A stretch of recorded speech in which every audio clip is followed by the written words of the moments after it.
उठाओ। Thank you Jesus. खुदा बाप, तेरा पवित्र आत्मा आज एक एक जन को छुए। तेरा वचन इनकी ज़िंदगी में 100 का 100 गुना फलों को लेके आए। खुदा बाप, स्पेशल बाइबल टीचिंग इनके लिए नए रास्तों को, दरवाज़ों को खोलने का कारण हो। खुदावन, ये तेरे वचन की नॉलेज से भरपूर होकर, मामूर होकर चलें। खुदावन, ये अंधेरे में ना चलें। बाइबल कहती है तेरा वचन मेरी राहों की रोशनी, मेरे राहों का दीपक है, मेरे मार्ग के लिए उजाला। तेरे वचन को सुने और सेम ना रहें। पाक ऋतु बड़े कार्य हमारे बीच में कर रहा, उसके लिए तेरा शुक्र करते हैं। प्रभु यीशु मसीह के पवित्र और सामर्थी नाम में हम मांगते हैं, आमीन आमीन। Hallelujah. God bless you all. खुदावंद की प्रेजेंस में स्पेशल बाइबल टीचिंग में आपका स्वागत है।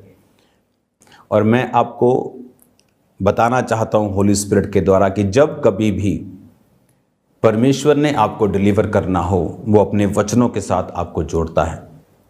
जब आप परमेश्वर के वर्ड के साथ जुड़ते हैं तो वो अपने वचन के ज़रिए आपसे बात करता है। मैं बहुत बार लोगों को, अपने पास्टर्स को, सन्स को, स्पिरिचुअल डॉटर्स को बता चुका हूँ कि जब भी तुम प्रीचिंग करने के लिए जाओ, कभी भी बाइबल इस रीति से मत पढ़ो तुम्हें प्रीच करना है। बाइबल पढ़ो अपनी ऑन मेडिटेशन के लिए, अपने अपने भले के लिए, खुदा के करीब जाने के लिए, उसको समझने के लिए। और तब परमेश्वर का आत्मा आपसे बात करता है और तब परमेश्वर का आत्मा भेदों को आप पर जाहिर करता है। जब आप वचन के साथ जुड़े हुए होते हैं तो परमेश्वर का आत्मा अपने भेदों को आप पर रखता है। बहुत से लोग मैंने देखा है, जब वो वचन पढ़ते हैं और परमेश्वर का आत्मा उनसे बात नहीं करता, उसके कई कारण उनकी लाइफ में होते हैं। एक कारण पाप का उनकी ज़िंदगी में होना, कि वो बाइबल को एक रिलीजियस पुस्तक की तरह पढ़ रहे हैं। जिस बाइबल को वो पढ़ रहे हैं, उस बाइबल के लेखक जीसस क्राइस्ट की आत्मा के साथ उनका कोई संबंध ही नहीं है। एक तरफ वो व्यभिचार कर रहे हो, दूसरी तरफ बाइबल पढ़ रहे हैं, तो परमेश्वर क्या भेदों को उनकी लाइफ पर जाहिर करेगा। लेकिन अगर आप परमेश्वर के भेदों को लेना चाहते हैं, आप उसके साथ एक मन होने चाहिए। आपको आपका परम मित्र ही आपको सीक्रेट बातें बताता है। राह चलने वाला व्यक्ति आपके साथ सीक्रेट बातें शेयर नहीं करता। अगर आप रोज परमेश्वर के साथ बैठते हैं तो ही आप उसके मित्र हैं। अगर आप उसको हफ्ते बाद मिलते हैं तो आपकी मित्रता है, लेकिन वो टाइप की मित्रता नहीं है कि परमेश्वर आपसे अपनी गहरी बातों को शेयर करे। इसलिए मैंने संडे समझाया था कि सब दास एक समान नहीं हैं। परमेश्वर अब्राहम के विषय में कहता है, क्या मैं जो सदोम अमोरा को कर रहा हूं, क्या अब्राहम से छुपा के रखूं? क्या अब्राहम जो अपने घराने को भी अपने बाद आज्ञा देगा कि मेरी राहों पे चलो, क्या मैं उससे इन बातों को छुपा के रखूं? तो परमेश्वर, बहुत से और यहूदी भी होंगे और बहुत से अब्राहम की तरह परमेश्वर को मानने वाले होंगे, लेकिन परमेश्वर अब्राहम को अपना मित्र कहता था। ये संभव है जब आप परमेश्वर के वचन के साथ जुड़ते हैं, आप परमेश्वर की आत्मा को प्रसन्न रखते हैं। जब आप बाइबल के वचनों को पूरा करने लगते हैं, आप पवित्रताई में जीना शुरू करते हैं, आप प्रेयर्स करना शुरू करते हैं, आप फास्टिंग करते हैं, आप बीजों को बोते हैं, तो बाइबल ये भी कहती है, पौलुस कहता है कि कलीसियाओं की रीति के अनुसार इकट्ठे होना नहीं छोड़ना। सप्ताह के पहले दिन, संडे वाले दिन, पहले लोग सैटरडे इकट्ठा होते थे, शनिवार इकट्ठा होते थे, सबत का दिन था। लेकिन उसके बाद संडे हो गया, यीशु मसीह के जी उठने का दिन। पौलुस कहता है इकट्ठा होना नहीं छोड़ना। लेकिन आज लोग बोलते हैं घर बैठकर परमेश्वर की बंदगी कर लेते हैं, घर बैठकर वचन सुन लेते हैं, आज गेस्ट ने आना है, आज काम है। लेकिन बाइबल कहती, परमेश्वर ने सख्त हुक्म दिए थे कि छठे दिन कुछ नहीं, 6 दिन के बाद 7वां दिन कुछ मत करना, विश्राम करना, भवन में जाना। और अब जब परमेश्वर ने ग्रेस का युग दिया है, जब यीशु मसीह ने अपना राजा, अपना याजक हमें बना दिया, तो हमें कितना और अधिक उनकी आज्ञाओं को मानना चाहिए। और मैंने देखा है, जब एक व्यक्ति वचन के साथ जुड़ा हुआ होता है, वो भवन के साथ जुड़ा हुआ होता है। बाइबल कहती, मूसा भी जब छुड़ाया गया तो उसने कहा था कि मैं यहोवा का निवास स्थान बनाऊंगा। निवास स्थान के साथ दाऊद भी प्रेम करता था, मूसा भी प्रेम करता था। जीसस को बाइबल कहती, जीसस ने कहा था, तेरे घर की धुन मुझे खा जाएगी, तेरा घर प्रार्थना का घर कहलाएगा। हालेलुया। और उसने कहा था, तेरी घर की धुन मुझे खा जाएगी। एक व्यक्ति जब आत्मिक होता है, आप उसकी लाइफ में नोटिस करेंगे, परमेश्वर के भवन के लिए उसके हृदय में एक अलग प्रकार का प्रेम होता है। और जितने लोग आत्मिक दिखते हैं लेकिन होते नहीं, ऐसे बहुत से लोग हैं। मैं आपको लिस्ट बता सकता हूं ऐसे प्रचारकों की, खासकर इवेंजलिस्ट लोगों की, जो लोग जब जाते हैं प्रीच करने तो लंगड़े चलते हैं और लाखों लोग इकट्ठा होते हैं, रियल में लाखों। मेरे क्रूसेड्स में लाखों लोग जब आते तो मैं आपको बता सकता हूं रियल में लाखों किसे कहते हैं। वो फेसबुक वाला, यूट्यूब वाला लाखों नहीं कि पिक्चर को एडिट कर करके लाखों कैसे दिखाना है, वो वाला लाखों नहीं, असली वाला लाखों। हालेलुया। और संडे को उनका अपना चर्च नहीं, इवेंजलिस्ट हैं, और संडे को वो चर्च जाते हैं किसी और पास्टर के पास। Great man of God, great believers भवन के साथ जुड़े हुए मिलेंगे आपको। ग्रेट लोग परमेश्वर के भवन के प्रति स्पेशल प्यार रखेंगे, कभी मिस नहीं करेंगे। संडे रिश्तेदारों को बोल के रखते हैं नहीं आना। मेरे क्रिश्चियन रिश्तेदार उनको बोल के रखा है संडे मॉर्निंग मेरे घर पे नहीं एंटर करना। परमेश्वर के भवन में मैं जा रहा हूं, मुझे अपनी स्पिरिट को मेंटेन करके जाना है, फालतू बातों को मैं करके नहीं जाऊंगा। जो भी हेलो हाय शाय करनी है बाद में देख लेंगे, मीटिंग के बाद जो मर्जी करो। हाँ, जो मर्जी मतलब बैठो बात करो, लेकिन मीटिंग से पहले नहीं, क्रूसेड से पहले नहीं। हालेलुया। मीटिंग से पहले मैं अपना कोई व्हाट्सएप चेक नहीं करता। अगर किसी के गलती से हेरेटिक लग भी गए तो ये सोच लो मैंने चेक नहीं किया, वो ऐसे ही लग गए हेरेटिक आपके। हालेलुया। ग्रेट लोग, ग्रेट बिलीवर्स भवनों के साथ जुड़े हुए हैं, सेवकाइयों के साथ, मिनिस्ट्रीज के साथ जुड़े हुए हैं। दाऊद स्पेशल प्रेम करता था, पूरा अपना पर्सनल सोना बो दिया। सुलेमान लव करता था, नेहेम्या लव करता था। आप देख लो लोग, पतरस, जीसस क्राइस्ट, खुदा के भवन के साथ ये प्यार करने वाले लोग थे। मूसा, अभी किसी ने सोचा भी नहीं कि यहोवा के लिए भवन बनेगा। सोचा कि वो तो आसमानों का खुदा है, उसके लिए क्या निवास स्थान बनाएगा, लेकिन मूसा कहता। निर्गमन 15 उसकी अगर हम 2 आयत पढ़ेंगे, आप उसे पढ़ना, वहां लिखा है कि मैं उसके लिए निवास स्थान बनाऊंगा। हालेलुया। हम बाइबल के वचनों को अगर पूरा नहीं करेंगे और उस हिसाब से अपने आप को तैयार नहीं करेंगे, इसीलिए आज क्रिश्चियनिटी जो है वो हीलिंग्स, वो डिलीवरेंस हर एक जगह नहीं होती। अगर आप फॉरेन में चले जाएंगे तो इससे भी कम आपको मिलेंगी जो इंडिया में है, कहीं कम। रीजन, आप बदलते जमाने के साथ बाइबल को नहीं बदल सकते, उसका स्टैंडर्ड वही है।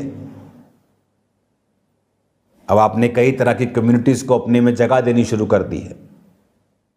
आदम आदम से प्यार कर रहा है। आदम हवा के साथ था, ना कि आदम के साथ। तो ऐसी बहुत सी चीजें जो लोगों ने एक्सेप्ट करनी शुरू कर दी लव के नाम पर, बाइबल में इसकी कोई जगह नहीं है। वो पापियों से प्यार करता है पर पाप से नहीं। हालेलुया।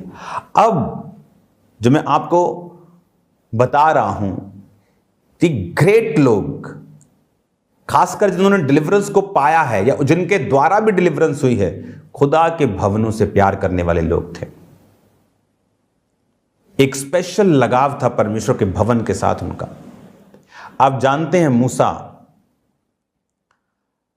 उसके 2 बेटे थे, गर्शेम, एलियाजर। और जब मूसा 40 साल का था, एज ए प्रिंस, उठता भी था तो पांव नीचे जमीन पर आते थे तो सोने चांदी की तारे लगी हुई जूतियां उसको मिलती थी। रेड कारपेट बिछता था। छोटे ओहदा नहीं था उसका, लेकिन बाइबल कहती है कि वो चला गया मिधान देश में और भेड़ बकरियों को चराया। द मोस्ट डिफिकल्ट जॉब है ये। आज की तरह नहीं है, जैसे आज चरवाहे क्या करते हैं, अगर आपके आसपास घरों के भी होंगे, सुबह जाएंगे, शाम को चरा के अपनी टेंट झुंड में वापस आ जाते हैं। पुराने टाइम में ऐसा नहीं होता था। भेड़ें होती थी 5-5 हज़ार, 10-10 हज़ार। गए तो गए, 1 महीना चरा रहे हैं भेड़ों को, वापिस आएंगे तो धूप, पाला, बारिश, जानवर, रात का डर, सुबह का डर, जंगली, टिफिकल्ट जॉब मूसा ने की। 2 बेटे हुए। आप जानते हैं 40 साल का था जब वो गया, शादी हो गई, बेटे हो गए। 80 साल का जब वो छुड़ाने के लिए गया मिस्र में इजराइलियों को, हम कम से कम भी लगा ले, उसका बड़ा बेटा 35 साल का है, इससे भी ज़्यादा होगा, क्योंकि इमीडिएटली उसकी शादी हुई और बेटे हुए।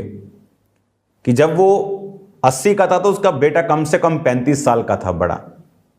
जब वो सेवा करने लगा तो जब यहोशू, मूसा जब परमेश्वर के तंबू में होता था और खुदा उससे बात करता था, उसको लिखाता था, वो सुनता था, लिखता था, या कोई इजराइलियों में कुछ नया झगड़ा या बात होती तो परमेश्वर अपनी इच्छा उससे बताते थे, वो सुनता था और चला जाता था। लेकिन बाइबल कहती है यहोशू उस भवन को छोड़ता नहीं था, यहोशू तंबू को नहीं छोड़ता था।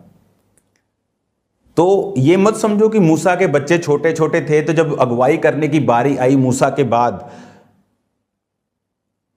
तो उसके बच्चे छोटे थे, इसलिए परमेश्वर ने यहोशू को चुना। 120 साल का था मूसा और उसकी आंखें धुंधली नहीं थी, शरीर का स्ट्रक्चर कमजोर नहीं था, क्योंकि परमेश्वर अभी उसको लेके जाना नहीं चाहता था। लेकिन उसने एक गलती की, परमेश्वर उसको लेके जाना पड़ा।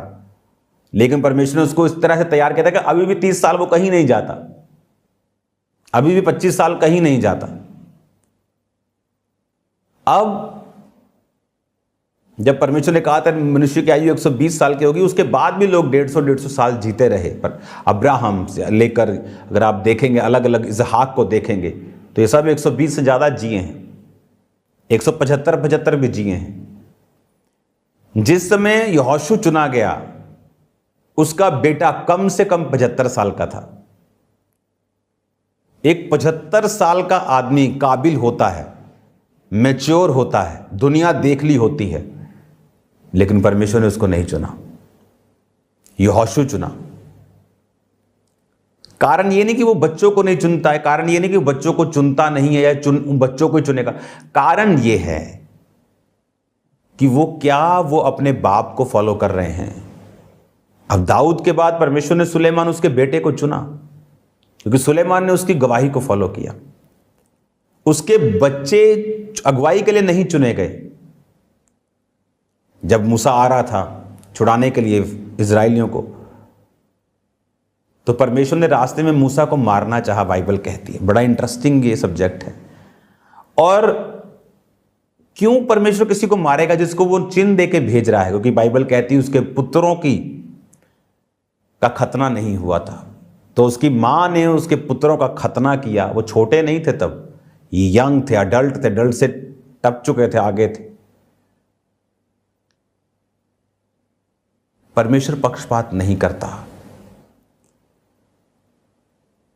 और स्पिरिचुअली अगर उनका वो स्टैंडर्ड नहीं था तो परमेश्वर ने उन्हें नहीं चुना मूसा की जगह के ऊपर।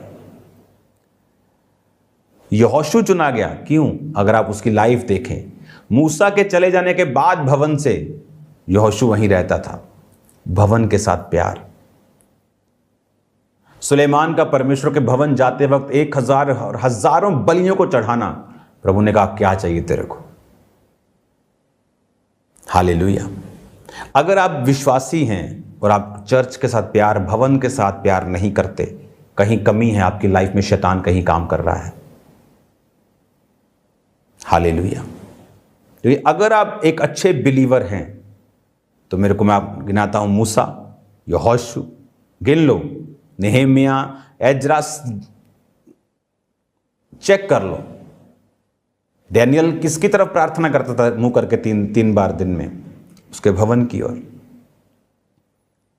एक विश्वासी का एक भवन के साथ जुड़े होना इतना जरूरी है जितना आपके शरीर में ब्लड का होना। किसी में कम होता है ब्लड, वो जीता है पर मरते मरते जीता है। ऐसे ही वो लोग क्रिश्चियन हैं जो भवनों के साथ जुड़े हुए नहीं हैं।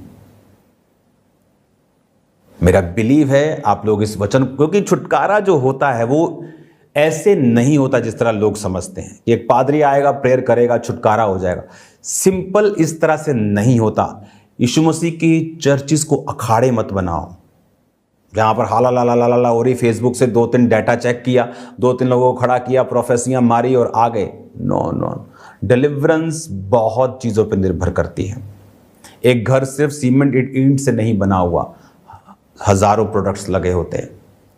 डिलीवरेंस के लिए आपको सब तरफ से मैं गाइड करूंगा, वचन आपको दूंगा और आप डिलीवर होंगे यीशु मसीह के नाम में।